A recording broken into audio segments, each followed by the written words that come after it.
Do, do, do, do, do, do, do, do. What? What? Right. I don't know if anyone is watching right now. I'm still waiting for my YouTube to say it's doing stuff. If you, according to my streaming software here, do you know what? I do this every time I go live. I seem to have no idea of what I'm doing. That's how often I don't go live. So my streaming software on this monitor here is saying, I'm trying to go live, and maybe I should just go over to YouTube on a browser and see if it's actually working. Because according to my software, I've been live for 50 seconds. All right, no one watching, but you never know. Let's have a quick look. Am I live? It says live according to this, right? So yeah, there's no one watching. It seems to be live. Let's go back to the streaming software. It's just that'll be me, obviously, because I've opened up in another browser. Can I see myself? That would be interesting. Long videos. I don't know. Okay. Just trying to see if I am live on the tube of you. I guess I am. Yes. Can I see myself? That would be interesting. I can see myself. It seems to be working. Let's go to... Right, well, Purple Fido says, yes, you're live. Hello, Purple Fido. I think I know who you are. Thanks for that, because it's weird. My streaming software is working all right for once. The YouTube Studio thingy job here is still going, connect streaming software to go live. It's going round and round, and it's asking me if I need help. But it seems to be working, so that's good. So what's going on in the world of, well, dogs? I'm a bit kind of discombobulated at the moment. I had a nap yesterday. Hello, Matt. See you in a bit. I got a bit discombobulated. I had a nap yesterday and woke up at about midnight. So I was like, oh, what day is it? What day is it? Maybe I should do some work. And I stayed awake, and I haven't been to bed yet. So at 6:55 this morning, I thought, well, no, at 5 o'clock, I thought, I want to go down to the coast. So I jumped on a train at 6:55, got to the coast at about 7 o'clock. No, 7:55-ish, because it takes about an hour. And I went for a wander around Gavin and Stacey Land, the Barry Island. And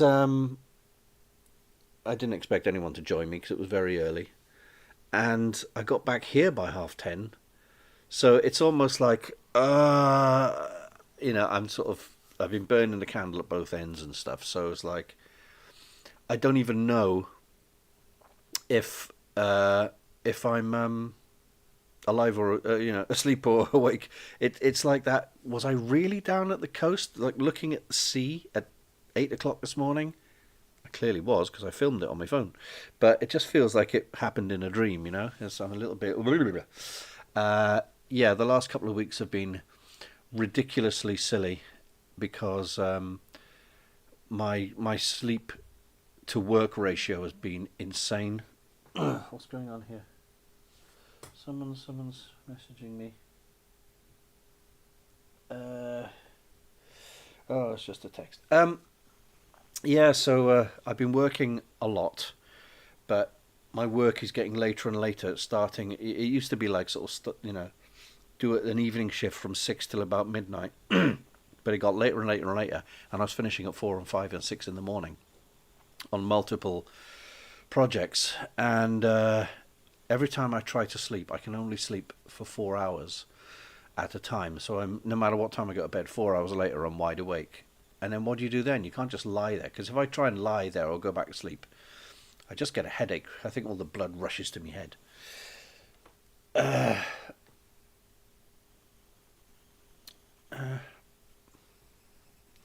Just need to answer this one.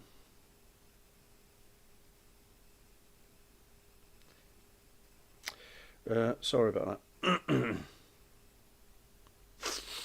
Anyway, so yeah, I mean, it says 2 viewers, so that's Purple Fido and and me, obviously, because I'm watching myself over here. Uh, anyway, just to make sure that my well, it says 3 are watching, so maybe that's Matthew H. Um, yeah. So what was I going to say? My local cinema is doing a live, not a live, a mystery film tonight at 7 o'clock, and I was so tempted to go because my local cinema tickets are only £3.50. The mystery showing is it's a 15 rated film, but it's not been seen before. Now, a friend of mine is going; they're taking the risk. I looked at the map of all the seats, and there's like 7 people. It is a big screen, and there's only 7 people, taking the risk. And my mate said to me, well, it's got to be either the film about the kid with Tourette's, I Swear, or The Running Man, Edgar Wright's version. And I said, it can't be I Swear, because that's been out for over like 2 weeks now. So I really want to go if it's The Running Man, but then if a film starts and it's not The Running Man, I'll be like, I don't want to be here. I've kind of wasted £3.50 plus bus fare. But the problem is, if I go tonight, the film will finish about 10 or 10:30, and I don't think there are any buses at that point to get me home. And I can't do another. Well, I've done about 4 miles walking this morning alone, and I can't walk another 4 miles to get home. So that sucks a bit. Still, according to, I got to stop looking at the viewers up here because it's gone down to 1, which is me. So I'm literally talking to myself. But I think this might be a video that I leave up. I haven't got anything planned to talk about, but I've got to get my content numbers up a bit, watch hours and things like that. So it would be nice if I left some of these live videos up.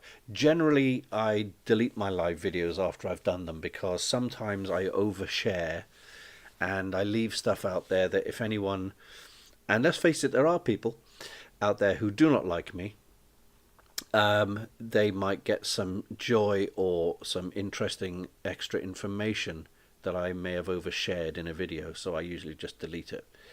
Of course, I don't know who is watching. Only people who are sort of subscribed or whatever, their names pop up in the chat. Occasionally you get some lurkers.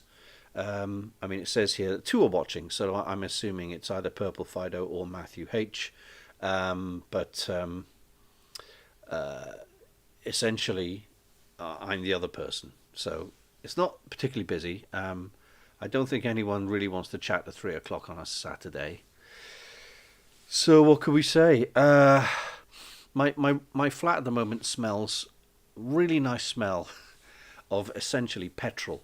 I quite like the smell of petrol when you're sitting in someone's car and they fill up with gas. But basically, the petrol-y smell is coming from upstairs. I've been using some body filler, car body filler for filling stuff. I'm finishing off the second Blake 7 gun. The first one is long gone, posted away and gone to the first buyer, and they're super happy with it. So happy.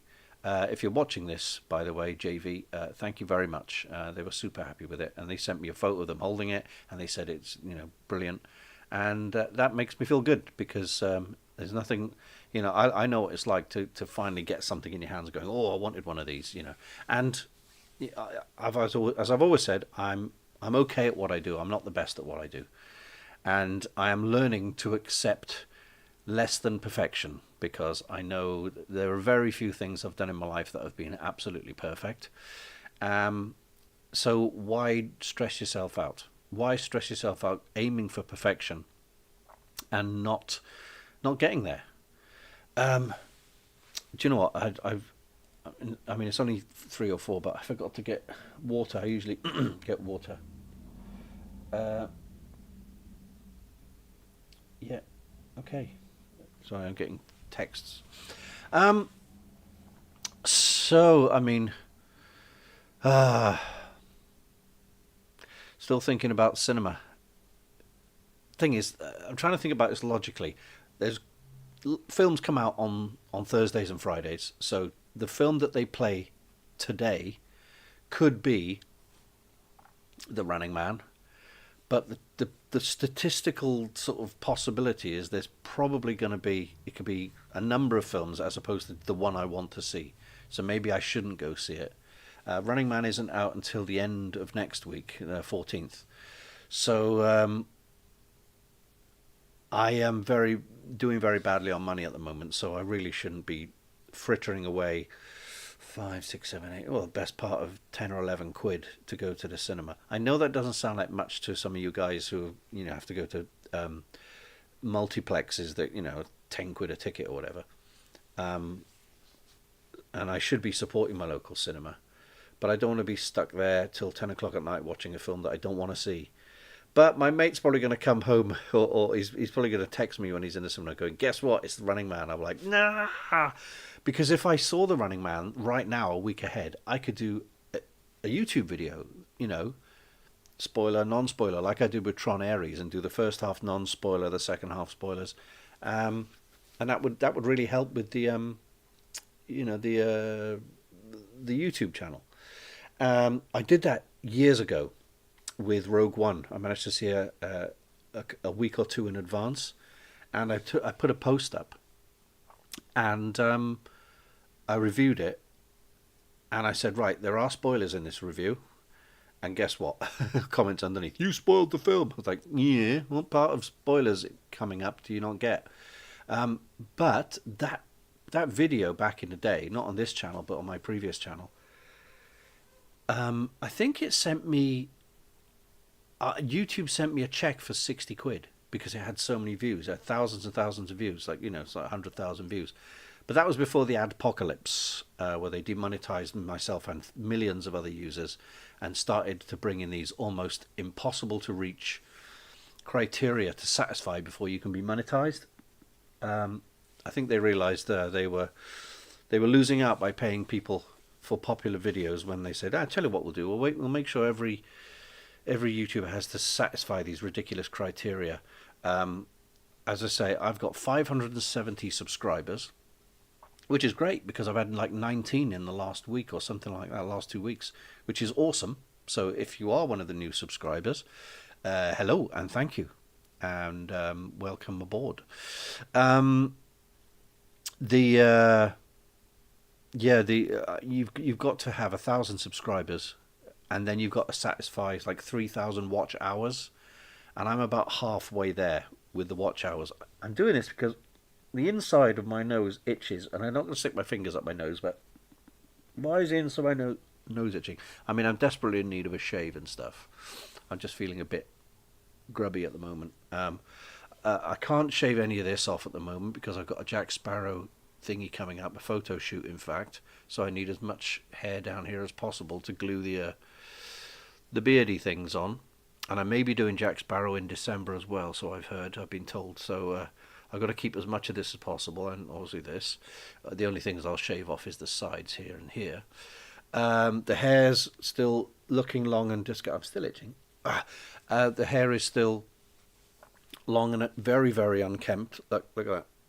Because of off-world survivors, and I want to have long hair.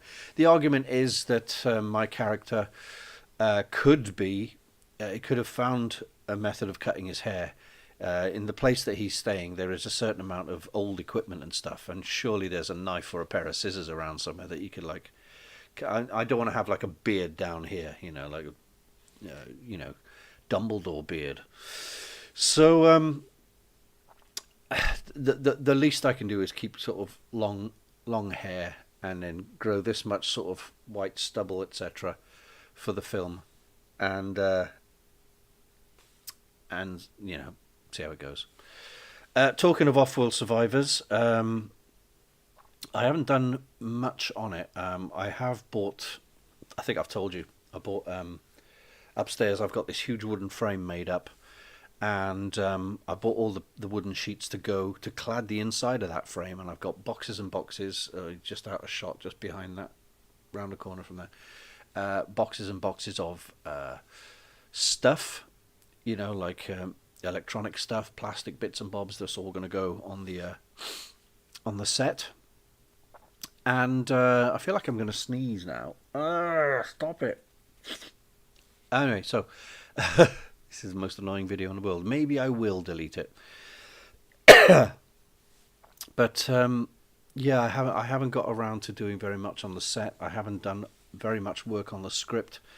And I think the main reason for that is my motivation is a bit low at the moment because I am running on fumes money-wise. With Mummified, it came together quite quickly because I had money in the bank, and I know I was able to fund the production, buying things I needed like props, people's traveling expenses, actors' fees, sound guy, camera guy, all that kind of stuff.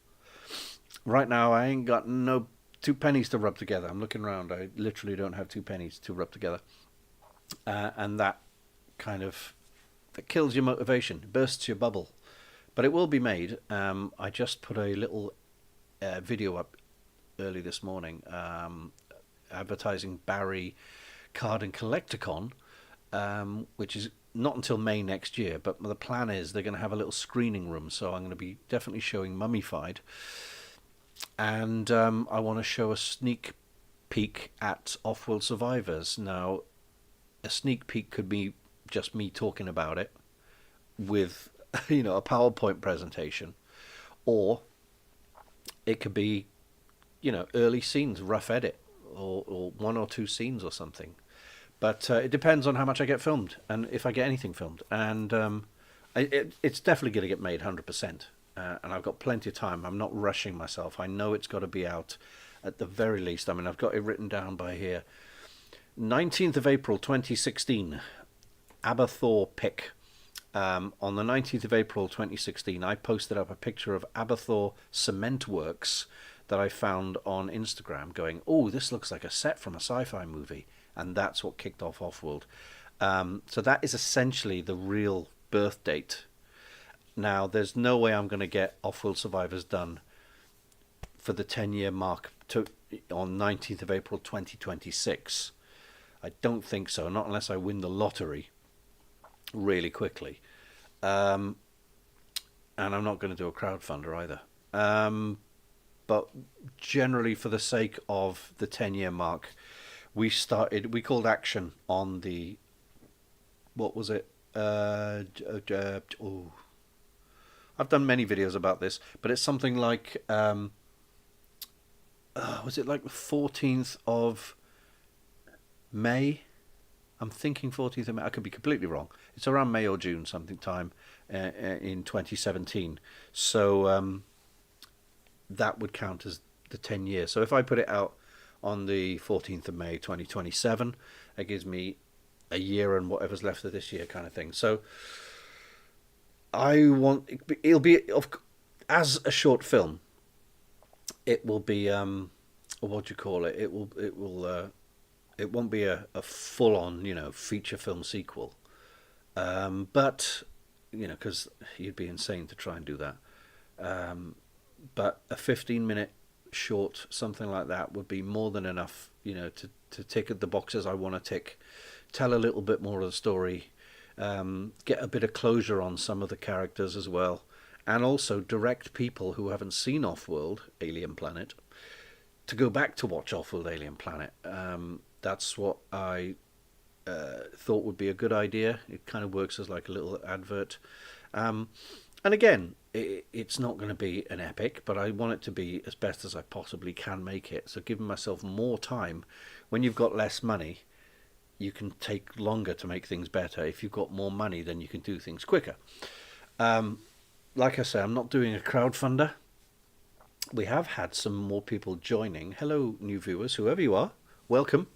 You may be new subscribers, etc. Occasionally I do lives and I waffle about my film projects and what's going on and what I'm planning to do and what I'm not doing and stuff.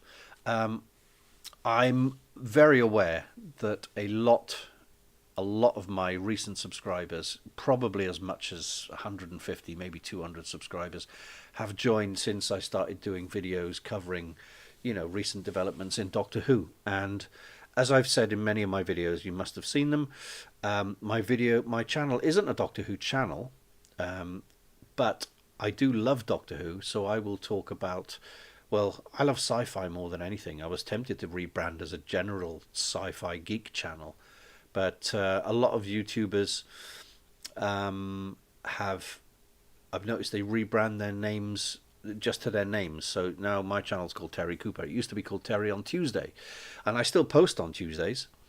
But instead of saying Terry on Tuesday, if I just call it Terry Cooper, that way people will get used to my name, and I can post whenever I want, even if I don't make it for, if I don't manage to get one up on Tuesday. So yeah, I'm generally going to be talking about sci-fi and conventions and geeky stuff and film and TV as much as possible. And Doctor Who's a big part of that. They're the two big loves of my life, Star Wars and Doctor Who, both of which have suffered in recent years. So for some people, they haven't. But for me, being of a certain age, I am getting to the point where, Star Wars and Doctor Who seem to be sort of veering away from the stuff I like. And it's nothing to do with bigotry or snobbiness or whatever. I just think these things evolve over time. They're very long-running franchises. Doctor Who from 1963, Star Wars from 1977, and things will eventually evolve in ways you like and don't like. I mean, for example, I veered away from the Colin Baker era and caught very few of his episodes. I was tuned in for Daleks and Cybermen episodes, but I kind of crawled back a little bit to watch Sylvester McCoy. Then that ended in '89. And then in 1996, Paul McGann had that one-off TV movie, which I thought was excellent. Most people in the UK did. It had very big ratings in the UK. US, not so much, because the US has generally, up until, I would say, the David Tennant, Matt Smith era, not really gotten into the whole Doctor Who thing. And because it's quintessentially British, it's a weird concept to get your head around, and also when a program goes all the way back to 1963, a lot of people go like, I'm not going to start watching this because I don't want to have to watch everything from 1963, and you don't really have to nowadays. Still, when it came back in 2005 with Christopher Eccleston and Russell T Davies, I wasn't in love with that Doctor until episode 6, Dalek, and that was I remember watching that and going, "Yep, that's the best bit of British telly I've seen in a long time." And it was a bit hit and miss. And by the time I got used to Christopher Eccleston, it was his last episode. And then David Tennant came along, and I thought, "Oh, I don't know about this guy," and he turned out to be basically the best, second only to Tom Baker. Because I'm giving my age away, so you could tell how old someone is by what favourite Doctor they have. And yeah, so that's my little bit about Doctor Who. There is some talk at the moment about, I did a piece a couple of weeks ago about the missing Doctor Who episodes that may have been found. Well, the company that have made the announcement have said that they may be making an announcement about some stuff they've found regarding Doctor Who in a matter of weeks as opposed to months. So that is a good sign, isn't it? They're actually jumping ahead rather than saying wait a bit longer. They're just saying, make it, it may happen in weeks, which is cool. But yeah, I mean, feel free to comment in the chat, and because it's always nice to address people's comments and suggestions and questions, because otherwise it's me just thinking of things to talk about. So yeah, once I finished all 4 Blake 7 blaster rifle props, number 1 is finished and gone, number 2 is like 90%. It just needs some paint on the stock and just small details, and that's 2 done. And then I've got 3 and 4 to finish. Then I may need something new to do. I mean, I've got, I mean, right behind there, right next to the next to the black hole helmet, right there, is the grey resin 3D printed Marvin kit, which I will get back to assembling, but I'm not going to assemble it right now because I want to film it and make a little video out of it. But also coming up is I just remembered, the second part of my interview with the Doctor, aka actor Philip Roy. And in the second part, we talk about more things again, making his Doctor Who feature film, and the pros and cons of making a feature film. And we also talk about how he also played the Doctor for the BBC in a BBC episode of Doctor Who. It sounds a bit cryptic, but it's all true. Anyway, what else? Yes, next week I'll be welcoming back a friend of mine from Bristol on for a live interview again. My friend Richard Dursley from Durs Productions, and his podcast, if I can remember the name correctly, I think it's The Movies That Made Us. He's a prolific podcaster, and he's made a couple of feature films more on the horror side, horror and comedy. And he's a massive Tron and Black Hole fan, much like me, so he said we should really need to have a big chat about Tron. So I think this interview that we're going to do on Tuesday, it won't come out for a week or two, but once it's edited and out there, we'll mostly be talking about Tron and the Black Hole, but mostly Tron. We've got a lot of Tron to get through. We've got Tron 1982, Tron Legacy from, 2018? Something like that. Correct me if I'm wrong. And what else? Tron. He wants to talk about Tron 2.0, the video game, which I have not played, but I've seen things about it. Obviously, Tron Uprising, the TV series that Disney treated so badly, but is so good, and Tron Ares, for all its pluses and minuses. Now, I really enjoyed Tron Ares. I think it was fine. It wasn't the best thing in the world, but it was still decent. I gave it like a solid 8. And I know you've got to be sensitive to issues like the controversy surrounding Jared Leto and his behaviour in recent years. I haven't followed up on a lot of the controversy surrounding him. I've got a rough idea of the sort of stuff he was alleged to have done and got up to, but not a full breakdown of it. I did see a video the other day of a full breakdown of everything he's done, and I decided not to click on it. Not because I worship him or anything like that. It's just that I think if I watched that, I would no longer be able to enjoy Tron Ares. I'm not enabling him. I'm not justifying anything bad behavior that anyone's done. One of my heroes used to be Joss Whedon, and although he hasn't done anything.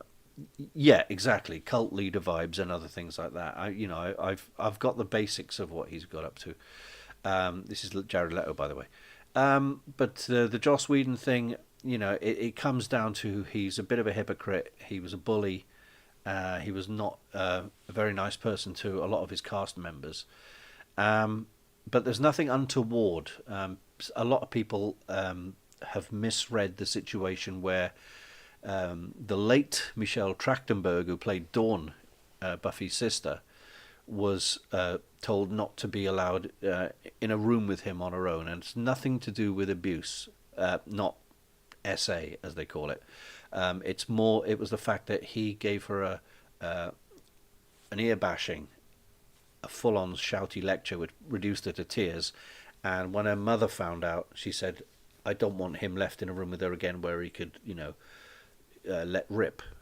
It's nothing to do with perviness. It's just basically he was bullying to a very young girl, and a lot of people don't realize the full story, and they're like, "Oh, Joss Whedon's borderline Gary Glitter," and I was like, "No, that's not it. That's not it."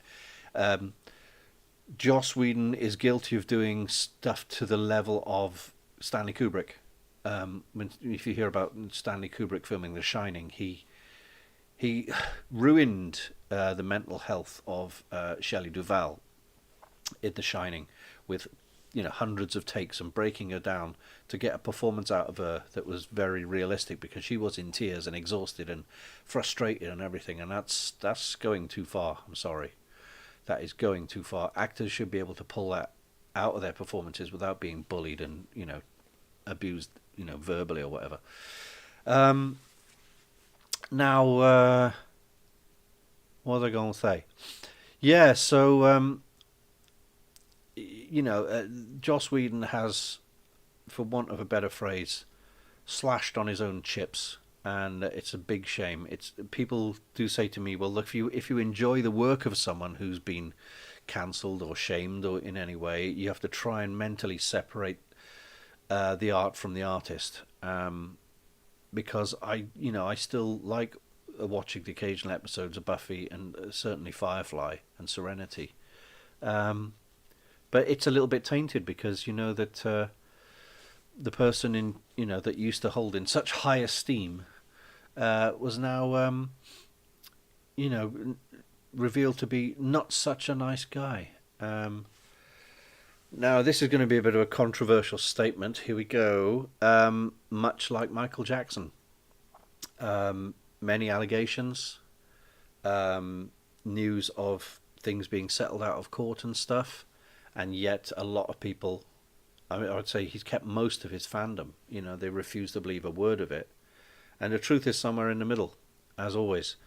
The problem is, how can, let's say, Jared Leto and Joss Whedon and people like that get cancelled? And again, it happened with Noel Clarke. Nothing went to court. Lots of allegations, and I'm not defending these guys at all. I'm just saying, in terms of solid facts of getting convicted, none of these things sort of really happened. But they got cancelled, and other people, such as Michael Jackson, because he's got the biggest following in the world, gets a kind of well, we don't really know, do we? But you don't get that sort of willingness to sort of believe both sides of the story when it comes to someone like Joss Whedon or Jared Leto. And yeah, there are stories of Jared Leto doing horrible stuff and Joss Whedon doing horrible stuff, but there are stories of Michael Jackson doing horrible stuff, R. Kelly doing horrible stuff. But yeah, it's a tricky one. It's a very tricky one, and I guess if you're famous to a certain level, your life is put under the microscope, where all of us in everyday life can say or do less than nice things. We all lose our tempers. We all do occasional make mistakes and stuff. I know certainly I do. And but if I was put under as much scrutiny by the press and public and everything else, and friends were quick to run to the press about everything I've said, I could be cancelled for something that most of us would do in everyday life and not even realise it was particularly wrong. But look, it sounds like me preaching and stuff, and that's not what I'm here to do. I'm just saying that it's a very complicated life, and probably twice as complicated if you're a famous celeb or filmmaker or whoever. And if you're an artist and a creator, how do you reconcile that with someone whose media and output that you liked? Like, are there still Gary Glitter fan clubs? Are there people still out there who still love what Rolf Harris stood for, or appreciate what Jimmy Savile did for kids in his TV show Jim Will Fix It? Not in general, but you know what I mean. It's a minefield, and I'm in no way condoning any of this behaviour from what these people have been said to have done and convicted and all other things. I just people should just try to be better, and I'm trying to be better. I'm trying to keep an open mind, and let's face it, I can guarantee that no one watching this video knows Jared Leto, Joss Whedon, all these kinds of people in real life. So we get second, third, fourth hand information. It could be worse than we've heard. It could be better than we've heard. It could be 10 times worse. It could be a mountain made out of a molehill. We don't know, but we all have to try and work out what we're doing. So getting away from the unsavory stuff, but on a similar tip, I was thinking this morning when I was coming back on the train about the whole situation regarding AI. AI is being used for more and more things, where most people don't realize that AI started off with something like predictive text on your very basic Nokia. That was, the computer learning that it wasn't AI in the strictest sense of the large language models, but it was still predicting what you've done based on what you've done before, predicting what text and what words will come up next. And then like Photoshop comes along, and people get their noses put out of joint because of Photoshop. It's like, well, that's it's doing away with brushes and airbrushes and photography and but people have tended to settle down. But what really sort of pinged my brain the other day was that I haven't lost any friends because I decided to use Photoshop. Yet there, at the moment, with the massive rush of AI, and again, just like our problematic film and pop stars and whatever, and actors, it's getting a lot of bad reviews and a lot of bad allegations surrounding AI, and fear and hatred. I have seen people saying to other people online, if you use AI, I will unfriend you and never speak to you again. I was like, wow, that's an extreme view. I mean, I wonder if any DJ has unfriended and cut off a long-term friend because that DJ has given up using vinyl and started using CDs or MP3s or whatever. Probably not. I wonder if any old school painters with brushes and stuff have snubbed their friends for moving on to using airbrushes, back in the 80s. But AI is dividing people, as and I think the way we're living at the moment, the way the society is going with social media and all this other stuff, is that we need less division. We need more reasons to stick together. Now, the people who don't like AI will say, well, yes, the best reason to stick together is no one use AI and we'll all be together. But there are people who will use AI because it helps in whatever they want to do. If it doesn't help, they wouldn't use it, right? Unfortunately, look, I speak from experience. I've lost at least 3 jobs from people who have said, oh, I'll definitely come back to you for artwork. And then they've gone, actually, no, I've used AI. And you go, what can I do? What can I do? You've gone and used AI because that way you saved money by not paying me. You've got closer to what you wanted, I guess, or you're willing to accept what the AI spat out, whether it's any good or not. And for whatever reason, and it's usually money, let's face it, it's usually money. My nose is really blocked up now. Yeah, for whatever reason, they've gone with AI and I've lost out on work. So at this moment, I would like to thank anyone who may be out there. One of my favorite YouTubers in 2012 asked me to do graphics to rebrand his entire channel, which I did, and he paid me handsomely. And he came back this year, in fact, and asked me for more graphics. And I was surprised he didn't use AI because he's a very tech-savvy kind of chap. But he said, yeah, I thought I'd come back to you. And I gave him a quote price, which was quite low, but I was just happy to do the work. And he actually came back to me and said, I'm not paying you enough. And he paid me a bit more. And, for someone to do that when he could have just gone, he could have fed what I've given him into one of these AI machines and churned out an updated thing and said, well, that didn't cost me anything. But I'm very, very grateful to people who still use me for artwork. That is currently how I pay the bills. and rent. You know, I illustrate books for Candy Jar. Um, it's don't get me wrong. I'm very, very grateful of Candy Jars has kept me housed for the most part. It doesn't pay me as much as you'd think it would pay me. I still need to, to bring in money from other sources to try and pay for, to make ends meet and feed myself and stuff.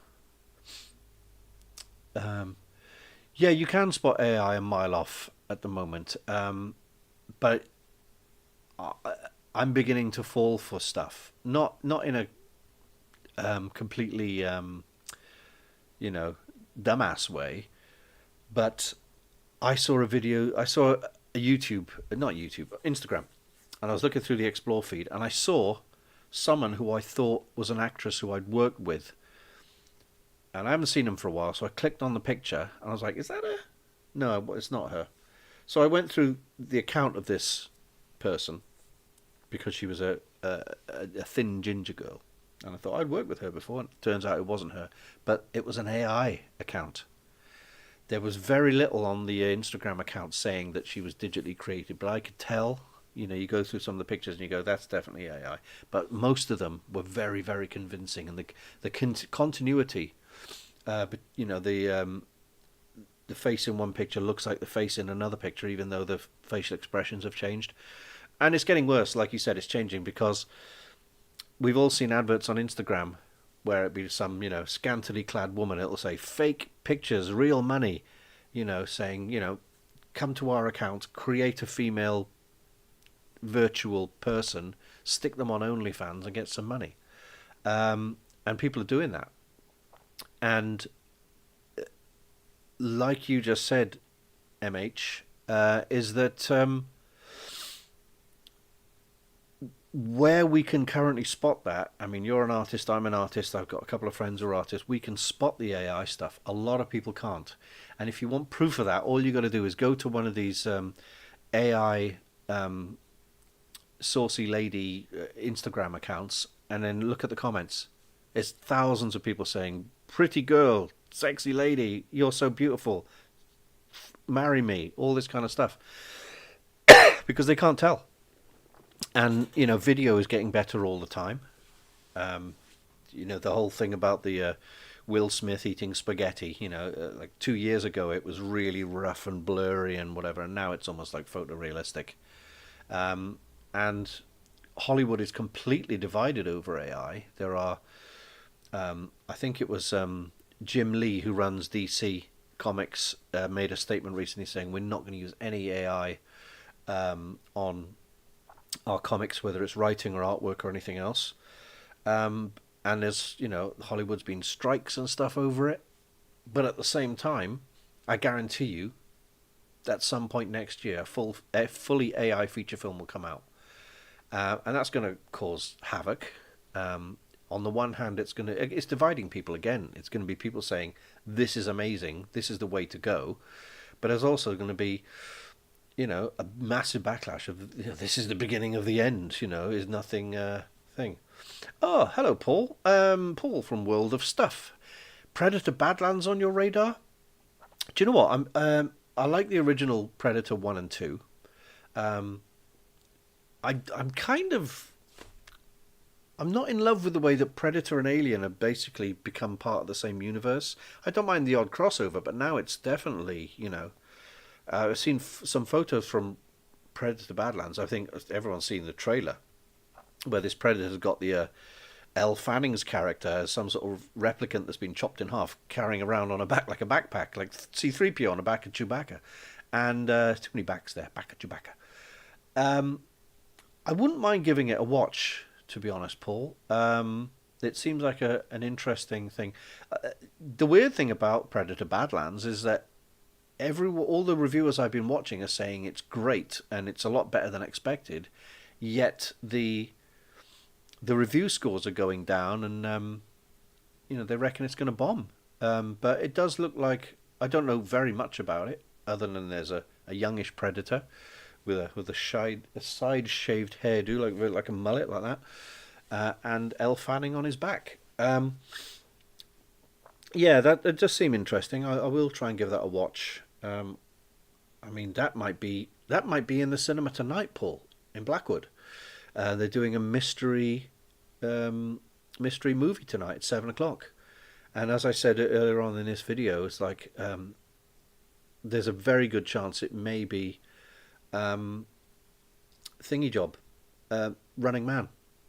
But if I go, I got no way of getting home. I think the buses stop at about 9:30, and I may be unable, or even if it's 10 o'clock, if I get out there at like 10:15, I can't walk 4 miles home.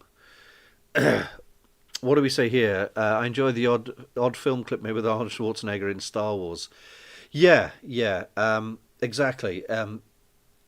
AI is enabling people who don't have any artistic skill to get something made, and that doesn't make you an artist, does it?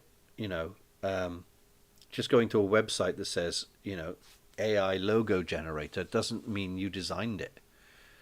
Um, but it rankles most with people like me and you, Matt, who are artists, and it's like, we've been drawing all our lives, you know. Um, you call yourself an artist if you've learned your skills through years of, you know, being fascinated with what you can generate out your own mind with a pen or a brush or whatever. Um, and there is some funny stuff. There's funny stuff that goes out. There's entertaining stuff that comes out there. But it's I've never seen something so divisive. But then, is that the way that society's going at the moment? Social media and politics are doing their best to get us all arguing amongst each other. While, as we've seen, the number of billionaires is increasing all the time, and the poor are getting poorer. So why are we arguing about stuff like that when we should be focusing on something a bit more positive, or at least trying to stay unified in some way? Um, it was like I'm talking in terms of hip hop now because something me and Matt are sort of very connected to. When in the 80s, before hip hop got very very gangster oriented. Before gangster rap came around in the sort of early 90s, hip hop was just a general kind of fun genre, etc. And then house music started coming in. So then we had what was called hip house. We all know hip house, and it was house music with more rap and stuff in it. And there was a big move against hip house, especially in the rap fraternity, because hip house was seen as very watered down, and I didn't really like hip house. I was never into house music very much. Um, I mean, I didn't go around hating it like crazy, but I was like, oh, I don't know about this. There were one or two tunes, obviously looking back, that weren't too bad, but you did have things like Pump Up the Jam, Technotronic, and Rob Bass and DJ Easy Rock, that kind of stuff. Hip house, even the people like the Jungle Brothers, which is a rap group, did songs like I'll House You, which is a house tune, because they were basically jumping on the bandwagon of what is really popular at the moment. Let's do a rap version of that. So yeah, for people who may be watching who aren't as ingrained in the world of hip hop and rap music as myself and Matt, um, there is a tendency for people to go, well, rap music is very bland, very one dimensional, but it's not. I mean, rock music has a longer pedigree, going from like the rock and roll of like Elvis in the 50s and all that stuff into the heavy metal and all the different versions of heavy metal and rock music that's out there now. But hip hop and rap music is not all the same thing. People who don't like hip hop and rap music think it's all the same stuff, but it isn't. There is many, many different subgenres of hip hop and rap music, and different types. I mean, it's not all shouting. It's not all politics. It's not all objectifying women and glorifying guns and drugs. Um, it's there are many different things going on there. There's areas of hip hop that I can't stand, and there's areas of hip hop that I really love that people who do like hip hop think I'm insane for liking. So it's just as nuanced and varied.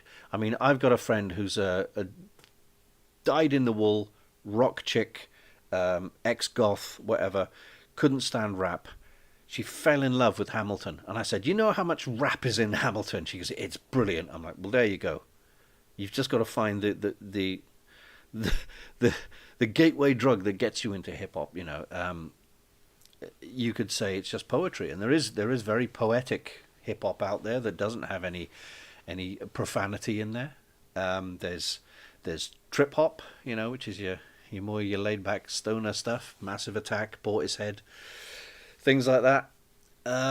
There's all kinds of stuff.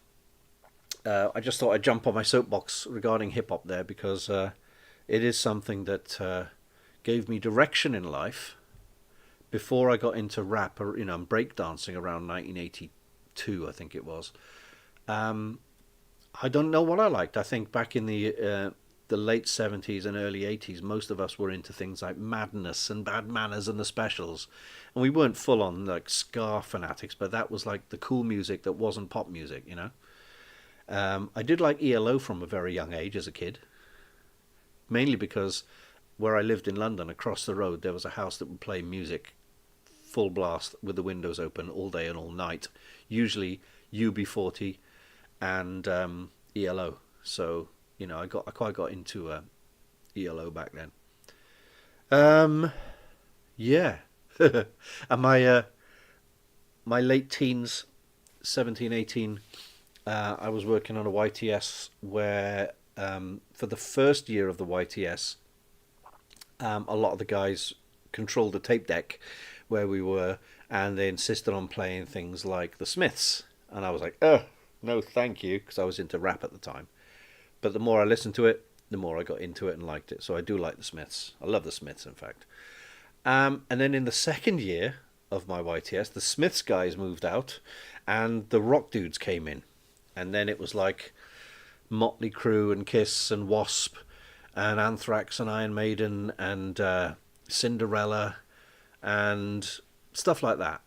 And for the most part, I really liked all that as well. And what I like, and what I've always said that I like about the rock scene, is they're less judgmental than the rap scene. You can walk into a rock club with short hair, with a suit on, with, not look the type, and no one's going to judge you. Everyone's going to be like, hey man, how's it going? All right, how you doing? And everything's cool. But if you go dressed in the wrong way, or, and you look like you don't fit into a rap club, you're going to get, we've all seen it, haven't we, Matt? There's always so much a kind of like, yo, who's this sucker? Who do they think they are? It's quite confrontational. And especially me, which is weird because, some people who know of me from, my rap days and being in the band and stuff think, oh, you can't have a problem with going into a rap club. But because of the band I was in, which was a kind of pop rap kind of styley, it wasn't that poppy, but you know what I mean. We were seen as not very credible. I think the word sellout was thrown around quite a lot, and the other word that rhymes with figure but begins with a W because of white. Anyway, I'm not going to go into stuff like that, but essentially, hip hop feels like a teenager. You and why are you invading my space? Whereas rock music is like an old hippie. Rock music's like, hey man, we're all friends here, man, just chill out, And heavy metal has, in the days of the early 90s where rap and metal started doing a lot of crossovers that began with Run DMC and Aerosmith. And then you had things like Anthrax and Public Enemy, and then UTFO and Anthrax and things like that. Houdini and Slave Raider and all these other bands that started doing rap crossovers. I found that the hip hop fraternity didn't like the crossovers very much. They didn't mind Anthrax because they were very hard, and if it's good enough for Public Enemy, it's good enough for us. But on the other side, the metal guys liked the rock and rap crossovers. They were more than willing to accept it with open arms. And yes, you're saying here that you had to look fresh back in the day. It's different now, but when we were kids, you had to earn your place. There was a lot of that. And personally, for me, I haven't been into a rap gig, a rap club for a long, long, long time. But the last time I went there, I was essentially forced to defend my, I don't know, my everything, to defend my right to be there. I don't want to go too far into that because it's problematic, and I don't want to. I've got no need or want to actually, rake over, hot coals and start saying stuff that's too controversial or whatever. But essentially, I felt quite judged. And what's weird and actually very gratifying now. Why has it gone so dark in here? I've got like a ring light on, a ring light here, and I was well lit earlier, and now it's like, wow, maybe it's because it's cloudy outside and I've got the old thing going on. I don't know. That's better. That's better. I don't know what it is. It's the whole camera doing weird stuff. I can't control it. Sorry. But what I was saying is, what I like and is quite gratifying now is that in recent years, and I'm talking, oh goodness me, what year was it? Around 2002, 2003, maybe around that time. It started when I was contacted by people you will know, Matt, Johnny B and DJ Keltec, both of which I've never met before. In fact, I only ever met Keltec was it last year or the year before? Yeah, 2 years ago when we did Mummified. First time I met him in person. But Johnny B contacted me out of the blue when he had no reason to, and him and Keltec said, "Can you do some artwork for us, bruv?" And I did a couple of record covers for them, and drawings and stuff like that. And I was really chuffed. I was really surprised because I thought I was persona non grata in the South Wales rap fraternity, and I kind of accepted that, I'm now dumped into the category of sucker MC, which is if you're not into hip hop, that if you're a sucker MC or if you're a sucker in general, you're basically persona non grata. And for an act like Keltec and Johnny B, who were doing really well and won Welsh Music Awards, they reached out and asked me to do some artwork, and I was really, really chuffed. It just gave me a thing that's like, wow, someone appreciates me. And much like yourself, Matt, and a couple of other guys, I've made friends with people who I thought wouldn't look at me twice. And I don't bear them any, I don't have any, it's not the other way. I don't despise any of the rap fraternity, but a lot of them I feel weren't willing to associate with someone like me who had like a pop career that fizzled out, a rap pop career that fizzled out. Like I always say to people who say, "Oh, you were in a pop band," and I'm like, well, they say you were in a boy band, and I'm like, well, I know there was 5 of us and we were male, but then there was 5 people in Public Enemy and they were male, and none of them were singing. I know we had to sing a bit in choruses, but is Public Enemy a boy band then? Anyway, so yeah, it's a weird one, and like I say, I've always been on reasonably friendly terms. We don't hang out or anything, but I've always been sort of sound, sort of mutually respectful of people like Fordy, who, if you don't know who Fordy is, he's one of Cardiff's longest, going rappers. He's basically I hope he doesn't mind me saying, he's the great grandfather of Cardiff rap. He's put Cardiff and Wales on the map many times, and we all kind of look up to him for that. And he's always, even when I was like, goodness me, I remember meeting him for the first time, I think, at Cooper's Field. Remember that famous gig outside behind Cardiff Castle?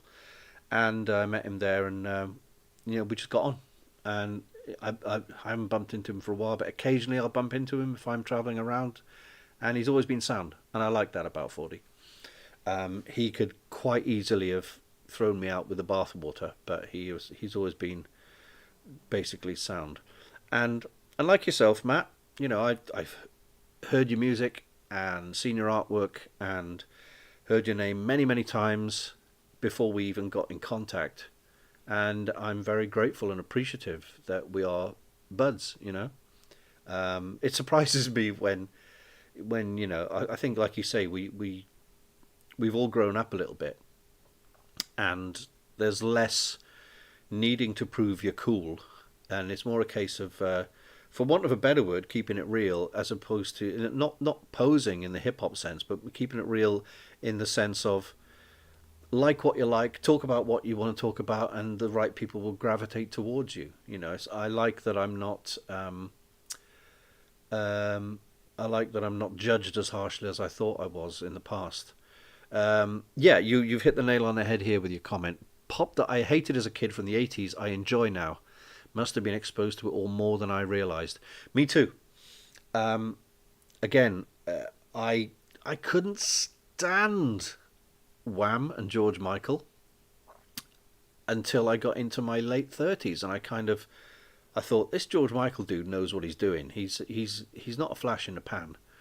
And even from terms of when I was still doing, putting songwriting and rap and stuff together, you start appreciating production in other music. It doesn't matter what type of music it is. You start going, because if you've been in the studio, and I know you have, Matt, you're in the studio, and once you've had a certain number of studio sessions, no matter what music you listen to, your brain splits it up into what's the drums doing, what's the strings doing, what's the beats doing, what's the vocals doing, what the harmonies, and you can't help pull it apart, from like a producer's point of view. And growing up with two brothers, me being the middle one, my younger brother, who I'd always share a bedroom with, he'd be playing, your Iron Maiden and your Kiss and Cinderella and all the rock, AC/DC and all that kind of stuff. And then my older brother is playing high energy, disco, Culture Club, Adam and the Ants, all sorts of stuff. So I kind of had all the, and Grace Jones, Gritty Politti, all that kind of stuff.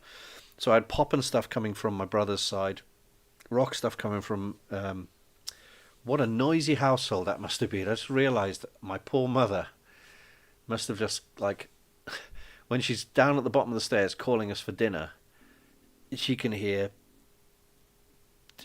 Culture Club busting out, or Grace Jones, or High Energy, or whatever, and then rock, and LL Cool J, and me scratching on my little turntable. It's like, poor sod. But yeah, I mean, you do, and I find myself gravitating back. I was just given, my friend David just gave me a box of about 400 CDs. And there's everything there. It was like Annie Lennox and Beach Boys and the Monkees, and what else have we got there? Spandau Ballet, Level 42. And again, like you say, we all got exposed to it, and I think it's like a nostalgia thing, So I've ripped a lot of these CDs that I just mentioned, not because I'm a massive Eurythmics fan or an Annie Lennox fan or a Sting fan. It's just that you remember most of these songs, and then you're willing to listen to some of the other album tracks as well, because you're like, oh, well, if I like those, maybe I've missed out on some of the album tracks. Maybe I might like, maybe there's a couple of gems out there where you think, oh, that is awesome. I remember I had a girlfriend from London who, she really liked the Monkees, and at the time, I was like, well,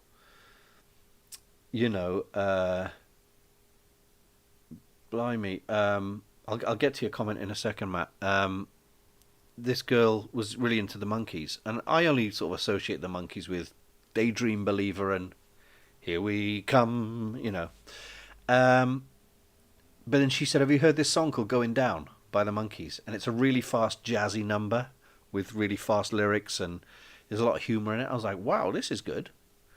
And that kind of, again, it sucks you into going, well, there's other stuff out there which you think, hang on, maybe I'm missed a couple of gems here.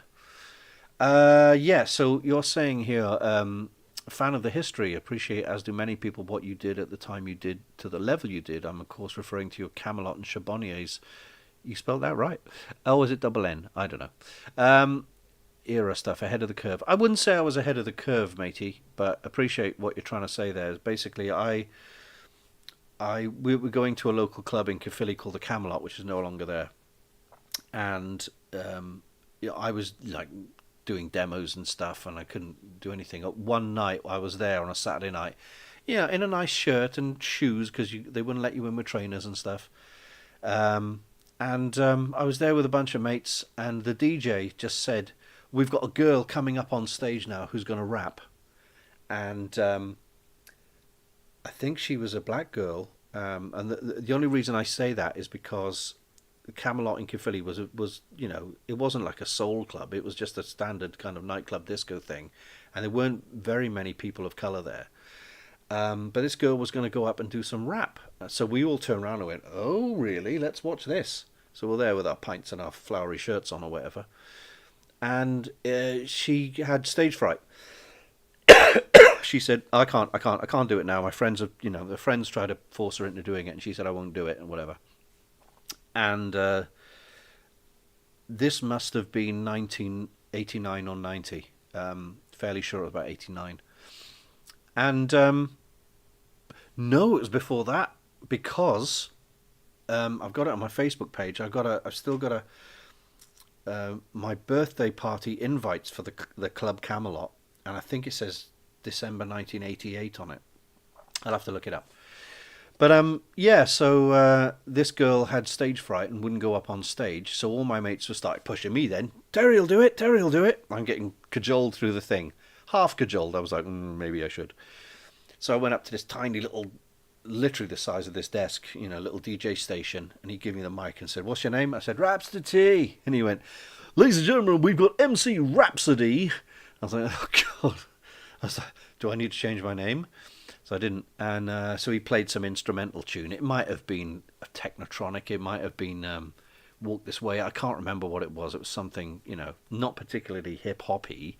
So it probably wasn't Walk This Way. And I just threw a couple of random verses that I'd written for other songs, on top of it. And it went really well. And everyone gave me a big clap and everything. He said, "Ladies and gentlemen, MC Rhapsody." And I said, "Rhapsody? What? Rhapsody? Sorry, MC Rhapsody there.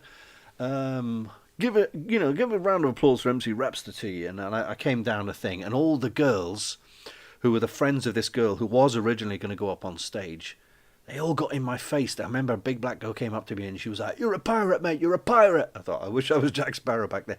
"You're a pirate." And I was like, what does that mean? I mean, she had her opportunity and her friends had their opportunity to go up there, and no one wanted to go up there. I just filled the slot in the evening's proceedings. So that went down well, and I ended up doing it almost on a regular basis every Saturday.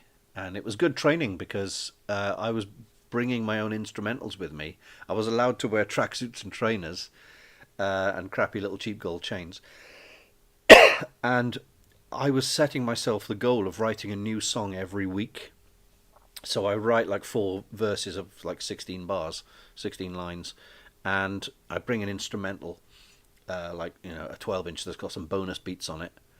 Or I'd bring a cassette with a backing track on, and I'd go up to Mark and I'd say, "Right, what time?" And he'd say, "We'll call it 10 o'clock then." Okay, so I'd go and have a drink or two, and I'd be there going, "Right, remember the first line. You've always got to remember the first line. I know you know this, Matt." And then he'd go, "Ladies and gentlemen, it's that time of night, 10 o'clock. Can we have MC Rhapsody up to the stage, please? Rhapsody up to the DJ station right now, because that's how DJs speak." And he's still going, by the way. He's doing a lot of stuff on YouTube, not YouTube, Facebook, playing the old days, the old hits. And I'd go up and do my little bit, of which there is, I think only one recording in existence, which is, I listen to it now and go, but if that was impressing people at the time, it did.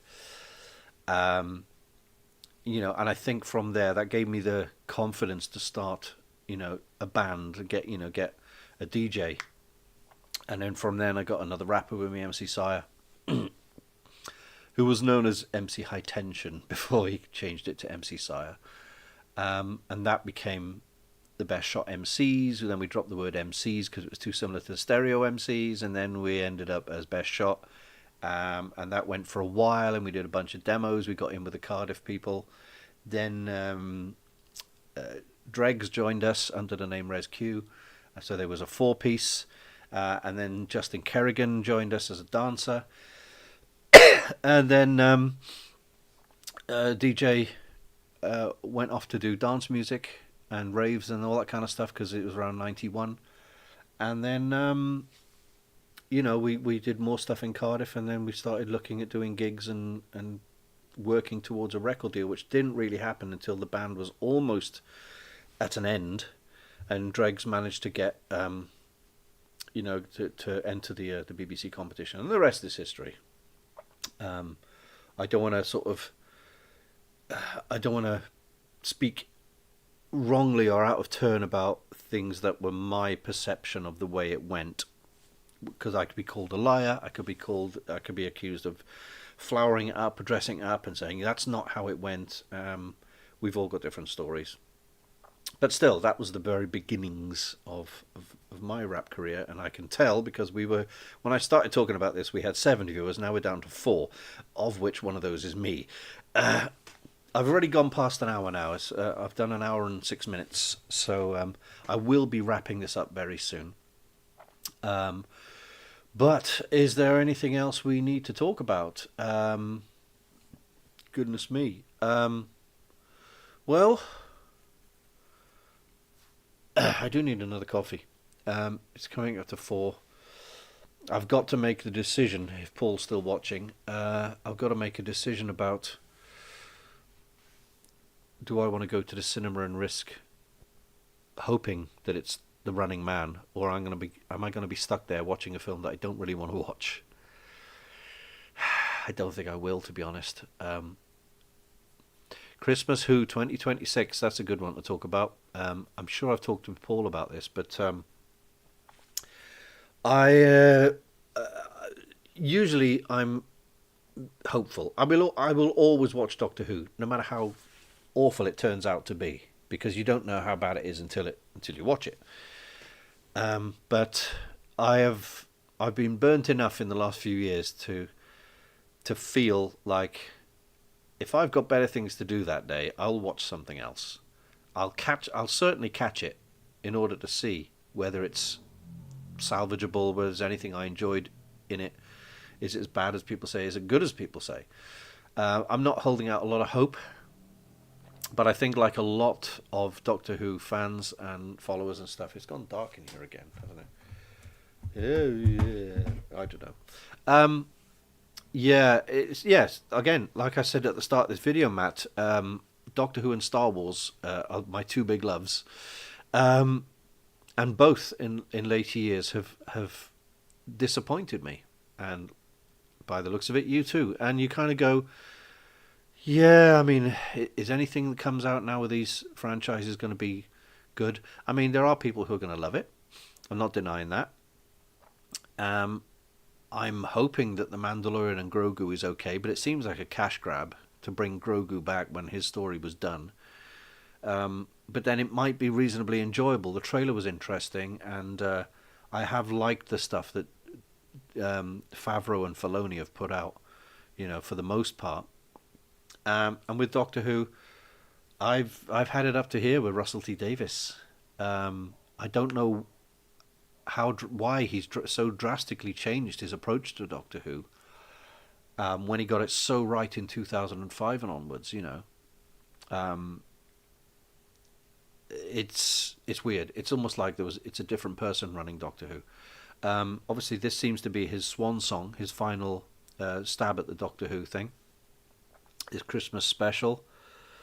I'm fairly sure it's going to be a David Tennant, possibly Catherine Tate and Billie Piper mashup, just to sort of play on the nostalgia vibes to get some ratings. But like a lot of people I've talked to, we generally hope that it's time for a fresh start. I don't mind if there's no hiatus and the BBC just carry straight on.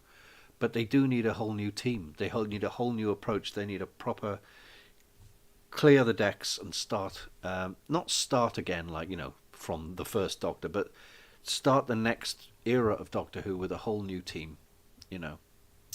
What are you saying here? Fallout Season 2. Yeah. Yeah, just like you. I've never played the games, wasn't invested in the franchise, but I'm enjoying the series. Yeah, yeah. Walton Goggins is ace. The girl, I forget her name, who plays the girl with the big eyes. Um, didn't realise she was a Brit. Yeah, really enjoyed Fallout. And I'm always, it's like Witcher. I've never played any Witcher games. I've never read the books. And I like the first season. Henry Cavill is just a watchable guy. Um, I fell off after the first season, admittedly, but when it comes to things based on video games, you kind of think, I'm out of my depth here. I have no idea what's going on. Um, and sometimes it's actually good to watch something that you've never played before. Like I watched the first season of Halo because one of my favorite games is Halo 1. That's how crap I am.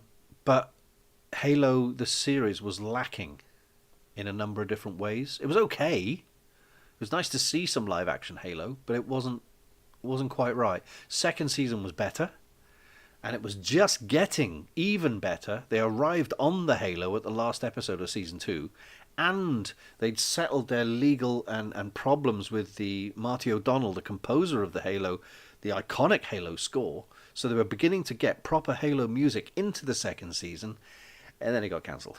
So, oh dear.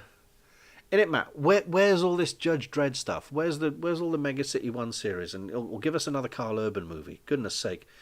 Start churning out some 2000 AD stuff. I'm still waiting for the Duncan Jones Rogue Trooper movie, which I was quite disappointed to hear is an animation, CG animation. It'll still probably be stylish and hopefully half decent, but I wanted live action because if there was something that can, yeah, just about to mention Dredd, yeah. We all want to see, there's enough stories over the years of 2000 AD. It's not just Judge Dredd. You've got Strontium Dog, you've got ABC Warriors, Roebusters, which admittedly came from Star-Lord comic to begin with.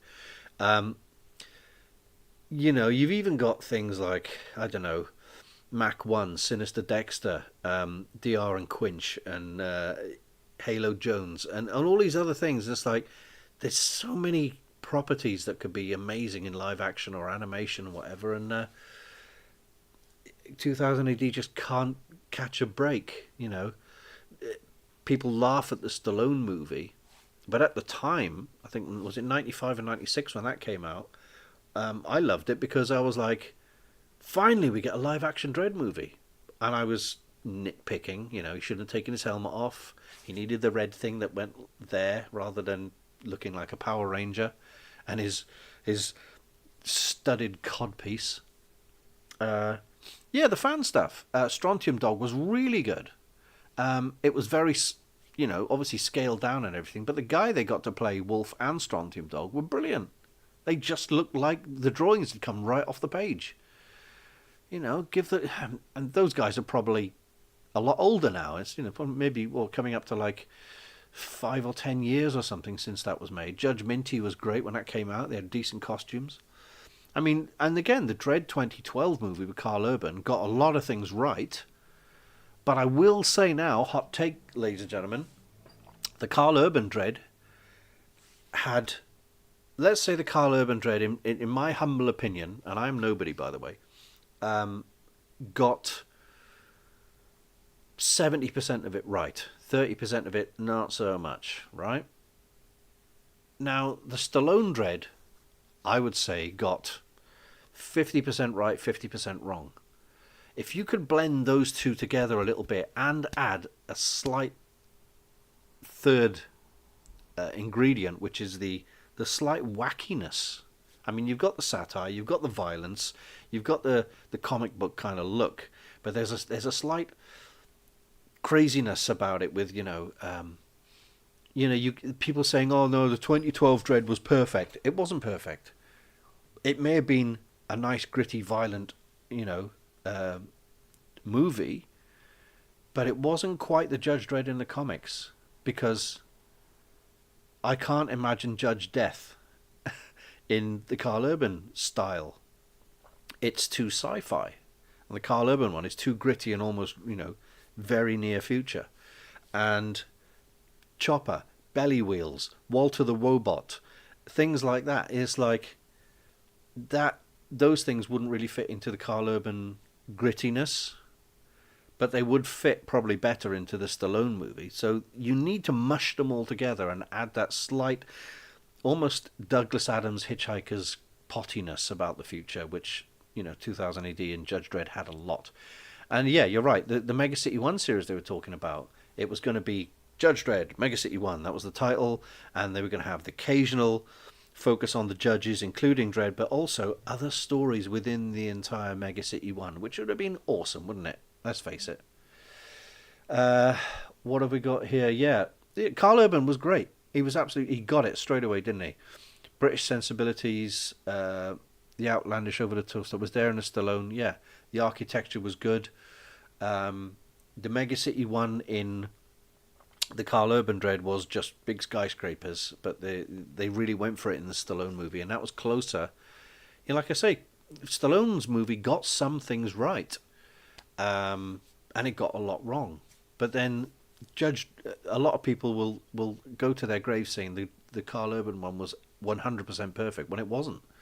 It was a marked improvement on mostly on the Stallone stuff, but it was still lacking in certain areas. I just want to go to my grave with a smile on my face, knowing that I saw an ABC Warriors movie. If anyone's watching, is in a position to make ABC Warriors, anyone from Rebellion, I know I'm being a little bit kind. There's only 4 people watching, 5 people watching. One of them is me. Can someone hire me to write and direct a Robusters? I'd rather do Robusters than ABC Warriors. I think the ABC Warriors is too big for me to handle because you've got 7 robots and there's lots of lore going on and stuff. I think I could handle Robusters as a weekly series rather than ABC Warriors, but I would love to see ABC Warriors. And a Strontium Dog would be like The Mandalorian, wouldn't it? Or what's the other thing? Or like Serenity. It's kind of a Western, basically, but a Strontium Dog weekly thing, weekly show. And I mean, nowadays you could do a TV series, even animation or CG, of ABC Warriors. It would be crazy good. But you got to get the right people behind it. In fact, I've got no problem with people who would just take stories straight off the page. Some people think you have to get writers in who have never read an issue of 2000 AD and just rewrite it in there, remold it. And I'm like, no, just take the stories. The stories worked. Get the best stories from the ABC Warriors, Strontium Dog, Judge Dredd, and just shoot them. Use like they did with Watchmen. I know some people don't like Watchmen, but just use the comic book, the comic strip as the storyboards and film that. Keep the dialogue the same if you have to. Expand it by all means, but use that as your template. You don't need to reinvent the wheel. It worked back in the day. It'll work again. I like talking about this stuff. I really do. Proper nerd. Right, so we're on 1 hour 23. I've been live. I'm gonna call it a day now because simply that a video this long won't get everyone watching. Most people watch the first 2 or 3 minutes and go, "Yeah, he's only talking about Doctor Who. I'm off." They won't get this far into a video, but I will leave it up because I've enjoyed talking about the rap days. Mate, honestly, the ABC Warriors animated trailer. Now, I don't know if that's still here. You're saying trailer on YouTube. I'll have a look in a bit. I remember someone I contacted. Who was it? It was a guy from a CGI company. We're talking back in the very early 2000s. I contacted someone from a animation company in London or whatever, and they said, we've done a trailer for ABC Warriors, but we can't get any further with it. And I can't remember if he sent me it or not. I don't remember. I might have seen images, but I don't think I've seen any animation.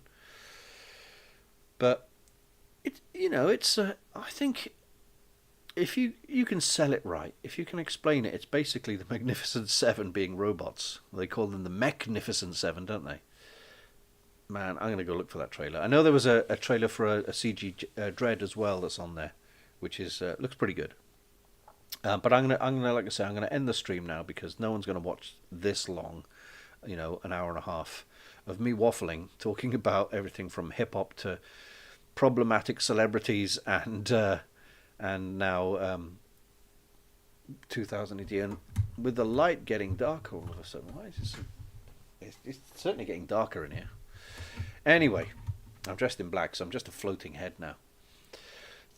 Thank you, everybody, for watching.